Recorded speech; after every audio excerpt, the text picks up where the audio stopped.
बच्चों, welcome back to my channel maths magic. बच्चों मैं शशि। बच्चों हम लोग पढ़ रहे थे क्लास 9 स्टैंडर्ड का मैथ्स, जिसमें हम लोग कर रहे थे एनसीईआरटी बुक का 6th chapter lines and angles के क्वेश्चंस। बच्चों इस चैप्टर का ऑलरेडी 3 वीडियो अपलोड किया जा चुका है, जिसमें एक्सरसाइज 6.1 के सारे क्वेश्चन और एक्सरसाइज 6.2 का क्वेश्चन नंबर 1 to 3 कवर कर लिया गया था। उसका बना है प्लेलिस्ट, जिसका लिंक आपको मिल जाएगा वीडियो के डिस्क्रिप्शन बॉक्स में, आप वहां जाकर देख सकते हो। तो आज के इस वीडियो में स्टार्ट करेंगे एक्सरसाइज 6.2 के क्वेश्चन नंबर 4 से। तो चलिए शुरू करते हैं। देखिए क्वेश्चन नंबर 4 में क्या कह रहा है। इन फिगर, एक फिगर दिया हुआ है, if P Q is parallel to S T, angle P Q R equal to 110 degree and angle R S T equal to 130 degree, find angle Q R S. क्या figure दिया, देखिए question number 4 exercise 6.2। ठीक है, figure ऐसे दिया है।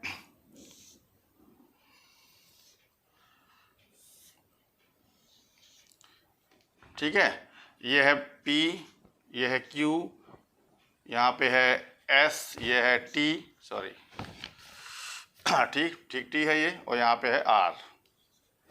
ठीक, क्या क्या दिया है। और ये लाइन मतलब PQ जो है ST के पैरेलल है। एरो बनाने का मतलब ये लाइन पैरेलल है, मतलब ये लाइन इसके पैरेलल है। और ये वाला एंगल दिया हुआ है 110 डिग्री, और ये वाला एंगल दिया है 130 डिग्री। ठीक है, और ये वाला एंगल हमको फाइंड करना है, ये वाला एंगल फाइंड करना है। ठीक है, ये फिगर में दिया हुआ है। तो इसको सॉल्व करने से पहले क्या करना होगा, हमें पहले लिख लो क्या क्या दिया हुआ है। गिवन दैट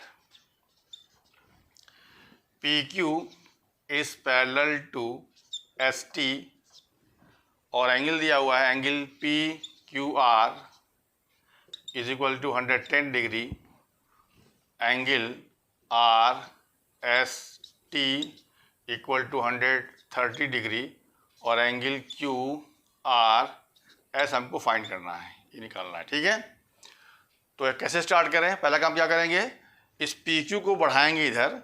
PQ को बढ़ाया गया इधर, मान लो A तक बढ़ाया गया, जो इसको कट किया M पॉइंट पर। ठीक है, देखिए पहला काम क्या करोगे, produce PQ up to A which intersects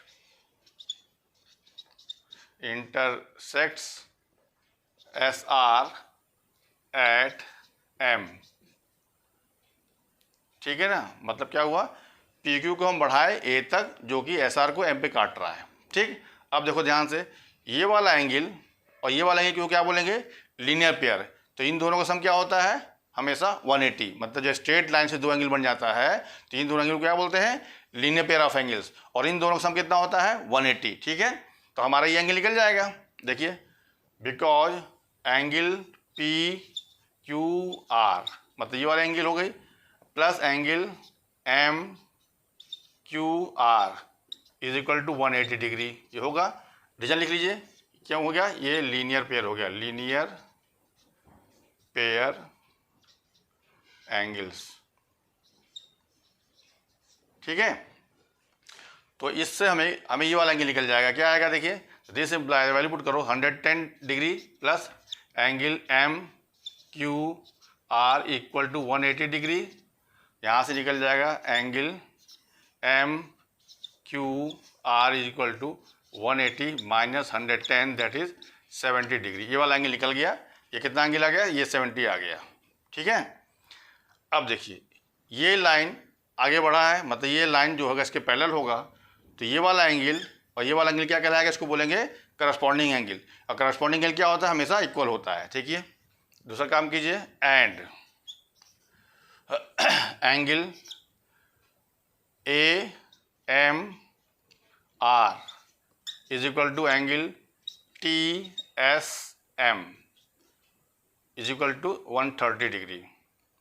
ये होगा ना, क्या रीजन होगा इसका, करस्पॉन्डिंग एंगल, करस्पॉन्डिंग एंगल्स, ये इसका रीजन हो गया। ठीक है, तो मतलब ये वाला एंगल भी 30 आ गया। ठीक है, अब जिस तरह से हम ये वाला एंगल निकाले 70 डिग्री आया, मतलब दिस प्लस दिस 180 होता है, उसी तरह से ये वाला एंगल और ये वाला एंगल का सम कितना होगा, 180 होगा। तो ये वाला एंगल निकल जाएगा।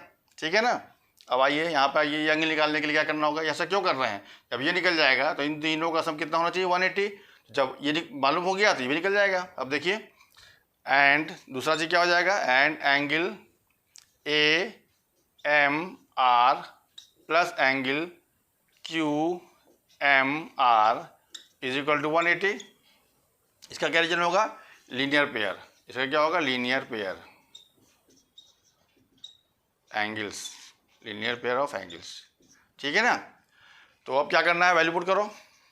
तो एंगल ए एम आर मतलब ये वाला एंगल कितना है, ये 130 degree, 130 degree plus angle Q M R is equal to 180।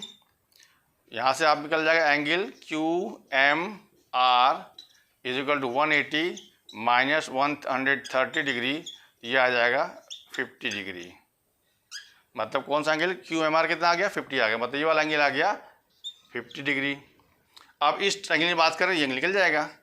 अब लिखा जाए in triangle Q M R, इसमें बात कर रहे हैं, ठीक है। तो angle Q plus angle M plus angle R, हमें जो एंगल निकालना है 180 होगा। मतलब किसी भी ट्रायंगल के तीनों एंगल का सम कितना होता है 180। तो angle this plus angle this plus the angle this, तो इसको हम बोल रहे हैं एंगल क्यू, इसको बोल रहे हैं एंगल एम, इसको बोल रहे हैं एंगल आर, यही एंगल निकालना हमें है। तो क्या हो जाएगा, ये देखिए एंगल क्यू का वैल्यू कितना हुआ 70 प्लस एंगल एम कितना होगा 50 और एंगल आर ये कितना हो गया, निकालना है आपको, तो 180, ठीक है।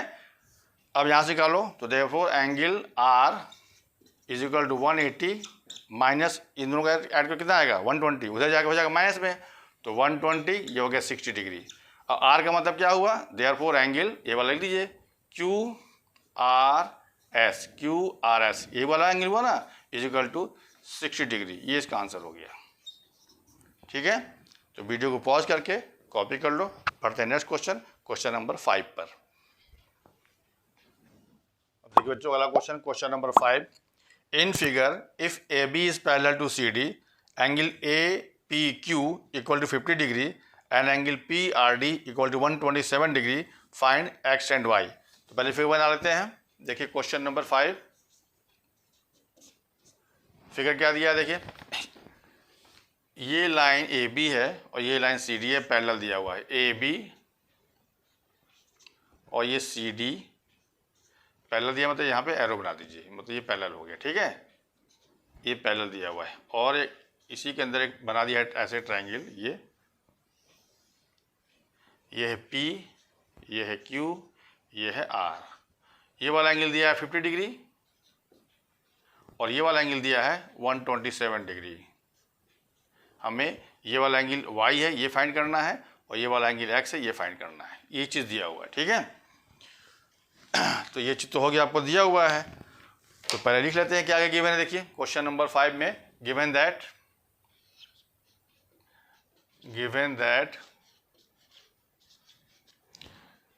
ए B is parallel to C D, ये चीज़ दिया हुआ है। और क्या दिया है, एंगल ए पी क्यू ये दिया है 50 डिग्री। और क्या दिया है, एंगल पी आर टी ये दिया है 127 डिग्री, ठीक है ना। और ये एक्स और वाई हमको निकालना है, एक्स की वैल्यू फाइंड करनी है और वाई की वैल्यू फाइंड करना है, ये दो चीज़ निकालना है, ठीक है ना। अब देखो कैसे कहा गया, क्योंकि ए बी हमारा सी डी के पैरेलल है, तो इस वाले एंगल को, मतलब ये वाला एंगल और ये वाला एंगल क्या कहलाएगा, इसको बोलेंगे ऑल्टरनेट एंगल। ये हमेशा इक्वल होता है कब, जब लाइन होती है पैरेलल, ठीक है। इसका मतलब क्या हुआ, एक्स की वैल्यू क्या आ जाएगी 50 आ जाएगी, ठीक है। तो कैसे करोगे, देखो तो because A B is parallel to C D दिया हुआ है, therefore angle A P Q equal to angle P Q R, तो ये वाला एंगल और ये वाला एंगल इक्वल होगा। रीजन क्या होगा, ऑल्टरनेट एंगल, ऑल्टरनेट एंगल्स, ठीक है। अब वैल्यू पुट करो, तो एंगल ए पी क्यू कितना दिया है 50 डिग्री, ये दिया है 50 degree equal to angle P Q R को क्या बोलेंगे एक्स, एक्स लिखा है ना यहाँ पे, तो ये एक्स की value, therefore x is equal to क्या हो गया 50 डिग्री। ये आंसर हो गया पहले वाले का, एक आंसर आ गया। ठीक है, अब ये वाला एंगल निकालने के लिए ये एंगल ये पता हो गया, ये कितना आ गया 50 आ गया। अब ये एंगल निकाल लें तो इन तीनों का सम कितना होना चाहिए 180। ठीक है, तो ये कैसे निकलेगा, जब ये स्ट्रेट लाइन है तो इसको क्या बोलेंगे, इसको बोलेंगे लीनियर पेयर्स। तो इन दोनों एंगल का सम कितना होना चाहिए 180, तो ये एंगल निकल जाएगा। देखिए because angle P R D plus angle P R Q equal to 180। क्या रीजन हुआ इसका, लीनियर पेयर। क्या होगा रीजन, लीनियर पेयर ऑफ एंगल्स। ठीक है तो यहाँ से आप निकाल लीजिए, ये पी आर डी एंगल कितना दिया है 127 डिग्री दिया है। अब प्लस एंगल ये हमको निकालना है, तो P R Q equal to 180। तो क्या आ जाएगा, देखिए this imply that angle P R Q equal to 180 minus 127 degree. ठीक है, मैच करो तो ये हो जाएगा 10 से 7 गया 3, यहाँ हो जाएगा 7, 7 से 2 गया 5, मतलब 53 डिग्री। मतलब ये वाला कितना आ गया 53 आ गया। ठीक है, अब इस ट्रायंगल में बात करें पी क्यू आर में तीनों का सम कितना होना चाहिए 180, तो वाई निकल जाएगा मेरा। अब लिखिए यहाँ पे in triangle P Q R. ठीक है, तो angle P plus angle Q plus angle R equal to 180, क्योंकि किसी भी ट्रायंगल के तीनों एंगल का सम कितना होता है 180 होता है। तो एंगल पी का क्या माना गया है वाई, तो ये वाई हो गया, प्लस एंगल क्यू मतलब ये वाला एंगल मतलब एक्स हो गया, एक्स की वैल्यू कितना है 50 आया है, और एंगल आर का मतलब ये वाला एंगल मतलब 53 आया है, इसकी वैल्यू पुट कर दो इक्वल टू 180। ठीक है, अब इसी को सॉल्व कर लोगे आपको y मिल जाएगा, तो y प्लस ये कितना आ गया 103 इक्वल टू 180। तो y इक्वल क्या हो जाएगा 180 माइनस 103, मैच कर लो कितना आएगा ये 77। ठीक है ना, तो 77 डिग्री ये y हो गया आपका, y की वैल्यू कितना हो गया 77 डिग्री और x का वैल्यू कितना हो गया 50 डिग्री। ठीक है, तो वीडियो को पॉज करके कॉपी कर लो, बढ़ते अगले क्वेश्चन नंबर 6 पर।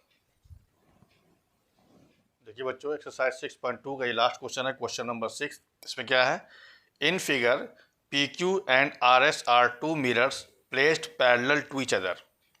An incident ray AB strikes the mirror PQ at B. The reflected ray moves along the path BC and strikes the mirror RS at C, and again reflects back along CD. Prove that AB is parallel to CD. ठीक है, यहाँ पे देखो दो एक mirror है ये जो कि एक दूसरे के पैरेलल रखा हुआ है। ठीक है, तो मिरर कैसे बनाते हैं, ऐसे आप पीछे सेट कर दोगे तो ये होता है इंडिकेशन मिरर बनाने का। ठीक है, ये दो मिरर है जो कि एक दूसरे के पैरेलल रखा हुआ है। ठीक है ना, इसका नाम दिया हुआ है PQ मान लीजिए इसको, और इसको मान लीजिए RS। ठीक है, अब क्या कह रहा है, an incident ray AB strike the mirror PQ at B।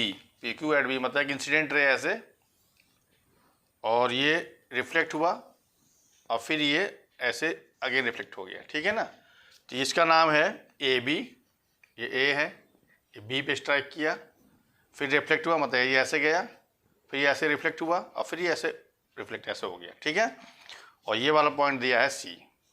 ठीक, तो क्या प्रूफ करना है हमें, प्रूफ करना है कि AB is parallel to CD, मतलब AB ये जो है इसके CD ये D है, ये और ये लाइन पैरेलल होगी।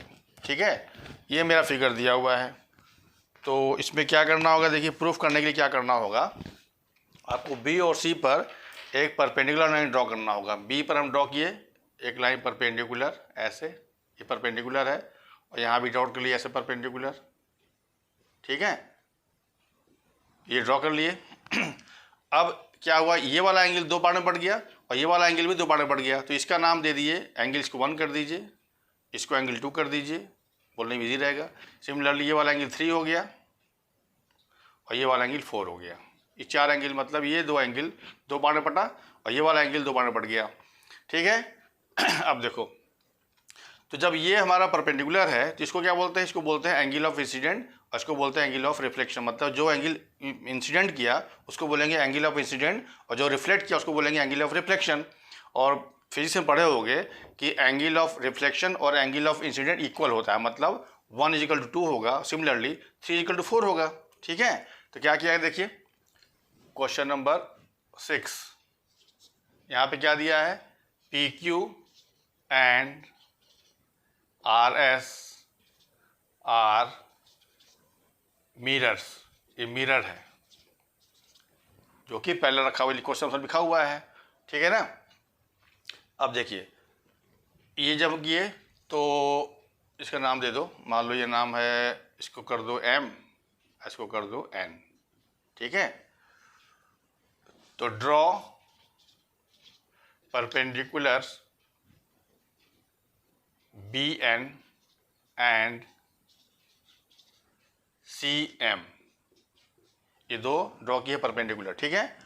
तो क्या हुआ, देयरफॉर एंगल 1, ध्यान दीजिएगा, इज इक्वल टू एंगल 2, मतलब ये वाला एंगल और ये वाला एंगल इक्वल होगा। रीजन क्या हो गया, रीजन हो गया इसका एंगल ऑफ,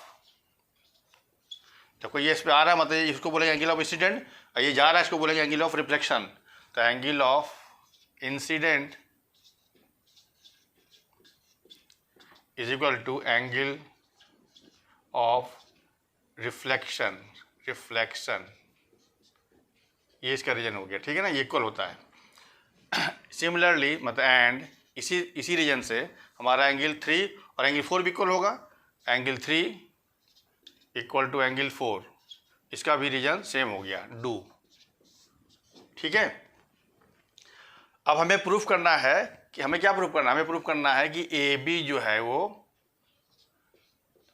CD के पैरेलल, ये प्रूफ करना है, ये हमको प्रूफ करना है, ठीक है। तो ये प्रूफ करने क्या करना होगा कि ये वाली एंगल पूरी और ये वाली एंगल पूरी अगर इक्वल प्रूफ कर दें तो ये मेरा पैरेलल हो जाएगा, क्योंकि ऑल्टरनेट एंगल इक्वल तभी होता है जब ये लाइन पैरेलल होती है। मतलब ये वाला एंगल बड़ा, मतलब 3 + 4 और 1 + 2 को हम इक्वल प्रूफ कर दें तो हम कह सकते हैं कि AB is parallel to CD, ठीक है।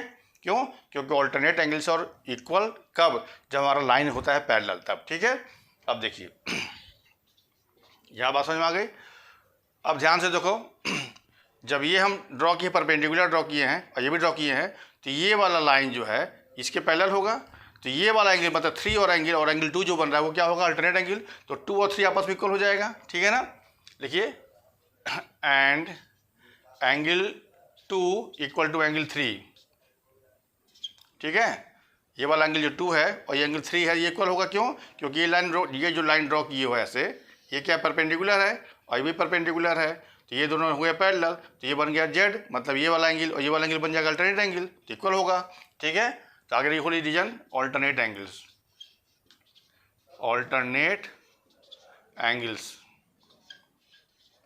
ठीक है। बात समझ आ गया यहाँ तक। अब देखिए, इसको मान लेते हैं अगर 1, इसको मान लेते हैं 2 इक्वेशन और इसको मानते हैं 3rd। तो फ्रॉम 1, 2 एंड 3 क्या मिल जाएगा, देखो तीनों कंपेयर करो। देखो 1 की वैल्यू 2 के बराबर है और 3 4 के बराबर है और 2 3 के बराबर है। इसका मतलब क्या हुआ कि 1 और 4 इक्वल हो जाएगा। इसका मतलब क्या हुआ, 1 इज इक्वल टू एंगल 4, मतलब एंगल 1 जो है एंगल 4 की इक्वल हो जाएगा। इन तीनों को मिलाओगे तो देखो 1 और 2 इक्वल है और यहाँ से 2 के वैल्यू 3 है और 3 यहाँ से 4 है, तो 1 और 4 इक्वल हुआ। बात समझ में आ गई। अब देखिए, अब इसी में हम डिसिम्प्लाई है, इसमें 2 से मल्टीप्लाई कर दें, 2 एंगल 1 इक्वल टू 2 एंगल 4। इसका मतलब क्या हुआ, angle 1 plus angle 1 equal to angle 4 plus angle 4। ये बात समझ में आ गई। अब देखो 1 + 2 मिलकर ये एंगल कहलाएगा, तो इस 1 की वैल्यू यहाँ से हम रख सकते हैं 2, ठीक है। तो क्या हो जाएगा, this imply that angle 1 plus angle 2 equal to, ठीक। अब एंगल 4 यहाँ पे है, ठीक है, और एंगल 4 की वैल्यू देखो यहाँ से 3 है तो इसको 3 कर सकते हैं, तो एंगल 3 और ये एंगल 4 क्या हुआ, मतलब 2 से मल्टीप्लाई कर सकते, कोई दिक्कत नहीं हुआ। तो इसको अलग ऐसे कर लिए। अब इस एंगल 1 का वैल्यू 1 है, ठीक है, इस एंगल 1 को हम लिख दिए, यहाँ से एंगल 2 लिख दिए, लिख सकते हैं क्योंकि 1 और 2 इक्वल है। सिमिलरली यहाँ पे एंगल 4 है और एंगल 4 की वैल्यू 3 है, तो यहाँ 3 कर दिए और यहाँ एज इट इज रहने दिया। ऐसा क्यों किए, क्योंकि एंगल 1 और 2 जुड़ के क्या हो जाएगा, angle D C P B हो जाएगा। इसकी वैल्यू क्या हो जाएगा, this imply that angle D C B. बात समझे, एंगल 1 और 2 का मतलब क्या हुआ, angle D C B. Similarly equal to angle 3 और 4 क्या हो जाएगा मिलकर, सी बी ए, तो ये हो जाएगा एंगल सी बी ए। इसका मतलब क्या हुआ, ये कंप्लीट एंगल ये आपस में इक्वल हो गया। तो ये इक्वल तभी होता है जब ये लाइन पैरेलल होती है, ठीक है। तो अब लिखना होगा सिंस